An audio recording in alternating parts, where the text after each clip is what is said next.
రంగు రామగౌడు నిన్నెల గ్రామము మండల లేటుకొట్టారు 672/672/45 నెంబర్ 671/72 అప్పుడు నిరుపేదలు భూమి కావాలి. నిరుపేదలు కలెక్టర్ ఆఫీస్కి ఎంఆర్ఓ చుట్టూ తిరుగుతుంటే మీకు మేము భూమి ఇవ్వము, మీకు ఏం భూమి లేదు, 671 మేము కొట్టుకున్న భూములు 671/72 పట్టాలు చేయమంటే పట్టాలు చేయడం కలెక్టర్ ఆదేశాలు ఉన్నాయి, మీకు పట్టాలు చేయడం అన్నారు.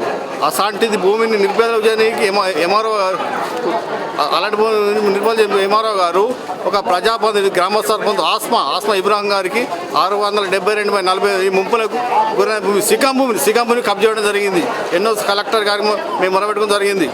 ఈ పాంప్లెట్స్గా 17 తారీఖు రోజుగా కలెక్టర్కి ఇచ్చినాము. ఇప్పటి వరకు స్పందన ఇప్పటి వరకు లేదు. ఎంఆర్ఓ దగ్గర పోతే మేము ఏం చేయాలంటాడు. లంచాలు మరిగిన ఎంఆర్ఓ నిన్నల్లా ఇప్పటి వరకు స్పందన ఇప్పటి వరకు లేదు. 672/672/40 మొత్తం మునికి సికాం భూమికి ఒక సర్పంచ్ కబ్జా చేయడం, సికాం భూమిని కబ్జా చేయడానికి ఒక 4 ఎకరాలు పట్టు చేయడం అది ఖచ్చితంగా నిరుపేద పట్టా చేయాలి, లేకుండా ఆయన పట్టా రద్దు ఖచ్చితంగా చేయాలని మేము కోరుతున్నాం.